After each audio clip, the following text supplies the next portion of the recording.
বলছেন আসসালামু আলাইকুম শেখ আলিম সাহতুল্লাহ, বিবাহ পড়ানোর সময় কবুল বলতে হয়।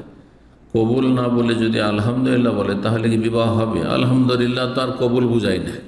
আলহামদুলিল্লাহ সর্ব অবস্থায়।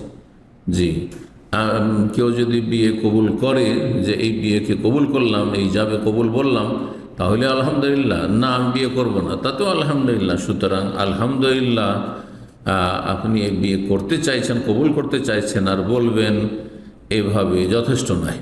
তবে তার সাথে যদি বলেন আলহামদুলিল্লাহ কবুল করলাম, তাহলে ঠিক আছে। জি, আর শুধু কবুল বলবেন না, কবুল করলাম যে কথা বলতে হবে, কাবিল তো।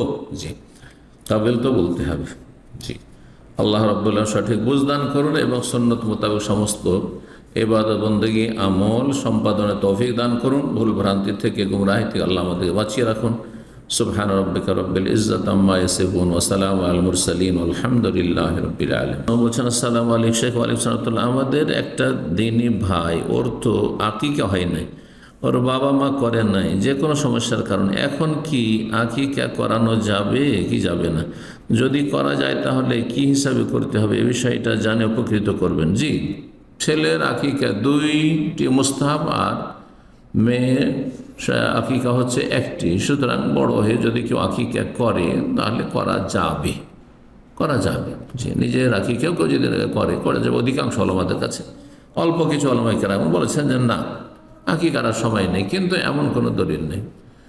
7 দিনে আকিকা করা সুন্নাত মুস্তাহাব, কিন্তু 7 দিন পার হয়ে গেলে যে কোনো দিনে করে নেওয়া যেতে পারে। জি, আল্লাহ তাআলা আলাম।